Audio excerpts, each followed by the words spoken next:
Sir Tamil sir சாமிநாதனுக்கு ஆதரவா 400 எம்பிக்கள் இருக்காங்க. இப்போ அவங்களெல்லாம் ஒருங்கிணைக்கக்கூடிய முயற்சியில ஐயா, பாராளுமன்றத்தில் கையெழுத்து போடாத எல்லா எம்பிக்களும் முருக பக்தர்கள் தான்.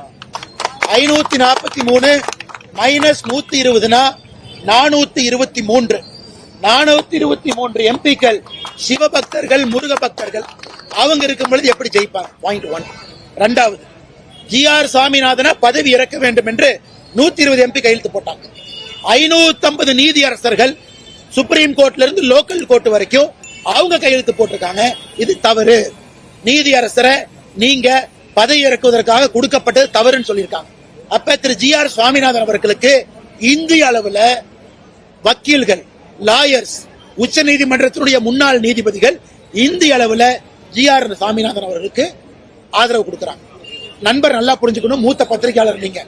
ஐயா, இன்னைக்கு கையெழுத்து போட்டது ஜி.ஆர். சுவாமிநாதன் இறக்குவதற்கு இல்ல, 120 எம்பிகளுமே அவங்களுடைய வாரண்ட அவங்களே சைன் பண்ணிக்கிட்டாங்க.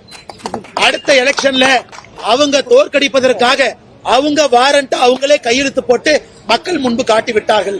120 எம்பிக்களும் 2029 பாராளுமன்ற தேர்தலில் தோற்கடிக்கப்படுவார்கள் என்பது உறுதி. எந்த மாற்றம்?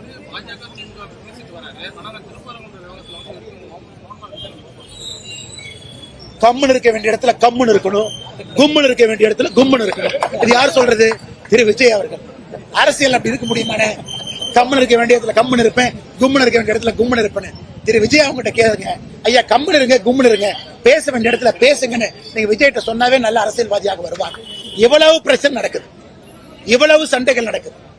நான் பேசவே மாட்டேன், நான் வேடிக்கை மட்டும் பார்ப்பேன்னா உங்களை நம்பி எப்படி மக்கள் ஆட்சி பொறுப்பை கொடுப்பாங்க? தப்பா தப்புன்னு சொல்லுங்க, சரியா சரின்னு சொல்லுங்க.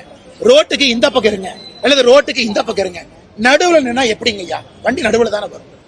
அதனால திரு விஜய் அவர்கள் நியாயப்படி மக்களுடைய உணர்வு இன்னைக்கு எந்த பக்கம் இருக்கு? திருப்பரங்குன்றத்திலே தீபம் ஏற்றப்பட வேண்டும் என்று இருக்கும் பொழுது அவங்களுடைய ஆதரவு எந்த பக்கம் இருக்கணும்? நான் பேசவே மாட்டேன்னா அது எந்த விதமான அரசியல்? நான் தமிழ்நாட்டில் தொடர்ந்து சொல்றது, விஜய் அரசியல் இருக்கட்டும், அவர் சித்தாந்தத்தை சொல்லட்டும், மக்கள் ஓட்டு போட்டு முடிவெடுக்கட்டும். அப்படி இருக்கும் பொழுது எனக்கு ஒரு விஷயம் நான் பேசுவேன், ஒரு விஷயம் நான் பேச மாட்டேன்னா, இதே விஜய் அவர்கள் புதுச்சேரிக்கு வந்தார். நம்முடைய ஆட்சியில, கூட்டணி ஆட்சியில ஒரு எம்எல்ஏ மந்திரி ஆயிட்டாரு, அவரு சிறுபான்மையர் அப்படிங்கறக்காக அவருக்கு பொறுப்பு கொடுக்கணும் விஜய் பேசினாரா இல்லையாங்கண்ணா? பேசினாரா இல்லையா? அன்னைக்கு சிறுபான்மையர் பேசின விஜய் திருப்பரங்குன்றத்துல பெரும்பான்மையருக்கு ஏன் பேசல?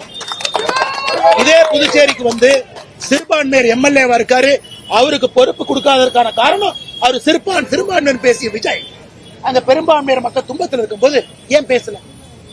பாண்டிச்சேரி மக்களும் விஜயை பார்த்துட்டு இருக்காங்க, பாண்டிச்சேரி மக்களுக்கு உண்மை தெரியும். அதனால் தேர்தல் களத்துல மோதுவோம், நியாயமான விஷயத்திற்கு ஒன்றாக இருப்போம் என்பதுதான் நான் திரு விஜய் அவர்களுக்கு சொல்லக்கூடிய ஒரு தாழ்மையான கருத்து.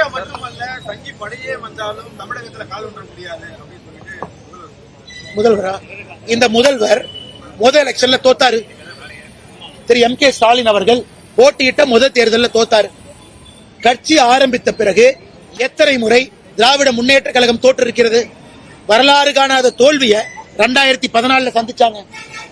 ஒரு எலெக்ஷன்ல 2 எம்எல்ஏ தான் ஜெயிச்சாங்க 234. அதனால தோல்வியை பத்தி ஸ்டாலின் ஐயா எங்களுக்கு பாடம் எடுக்க வேண்டாம், வேறவங்க பாடம் எடுக்கணும். அமித்ஷாஜி அவர்கள் யார் என்று இந்திய மக்களுக்கு தெரியும். அவரு ஓட்டு போட்டு தமிழகத்தில் ஆட்சியை மாத்தல, தன்னுடைய கருத்தை சொல்றாங்க, இங்க பிரச்சாரம் பண்றாங்க, மக்களுடைய உணர்வுகள்கிட்ட கேட்கிறாங்க. மக்கள் ஓட்டு போட்டு, இது அமித்ஷாஜி அவர்களே மேடையில சொன்னது, நான் ஆட்சி மாத்திரக்கு நான் ஓட்டு போடுறது, என்னுடைய கடமை நியாயத்தை பேசுவது. அமித்ஷாஜி அவர்கள் நியாயத்தை பேசுறாங்க.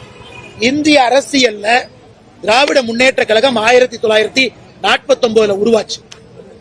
அவங்க எத்தனை எலெக்ஷனை சந்திச்சாங்க, எத்தனை எலெக்ஷனை தோத்தாங்கன்னு பட்டியல் போடுங்க. அவர்களை போல தோற்ற கட்சி இந்திய அரசியலே கிடையாது. வரலாறு காணாத தோல்வியை பார்த்திருக்கிறாங்க 2 எம்எல்ஏ. எத்தனையோ முறை சைபர் 39-0 இடத்துல திமுக இருந்திருக்கு. ஏதோ இந்த எலெக்ஷன் ஜெயிச்சுட்டாங்கிறதுக்காக மரத்தின் மேல உட்கார்ந்துட்டு கூவ வேண்டாம். மக்கள் 2026 மரத்தின் மேல இருந்து கீழே இறக்கத்தான் போறாங்க. இது ஸ்டாலின் அவர்கள் நன்றாக புரிந்து கொள்ள வேண்டும். மைனாரிட்டி வாக்குகள் சிதறக்கூடாது என்பதற்காக திமுக எம்பி வந்து கைது போட்டார் கருத்து விஜயை வந்து பார்த்து திமுக அப்படின்னு அண்ணே கமல் ஐயா ஒரு படத்துல சொல்லுவாங்க, அரண்டவனுக்கு இரண்டதெல்லாம் பேய். இத பார்த்தா பயம், அதை பார்த்தா பயம், அதை பார்த்தா பயம். இன்னைக்கு திமுக காரங்களுக்கு வேலை பார்த்தா பயம், முருகரை பார்த்தா பயம், சிவனை பார்த்தா பயம், பாரதிய ஜனதா கட்சியை பார்த்தா பயம், இந்து முன்னணியை பார்த்தா பயம், யாரை பார்த்தாலும் பயம். பொட்டு வச்சா பயம், குங்குமம் வச்சா பயம். அரண்டவனுக்கு இருண்டவதெல்லாம் பயம், குன்றை பார்த்தாலும் பயம், அவங்களுக்கு விஜயை பார்த்தாலும் பயம். அதனால் அரண்டு போய் கிரண்டிருக்கிறார்கள், இருண்ட உலகத்திலே வாழுகின்றார்கள். அதனால் பயத்தில் இருக்கிறார்கள்.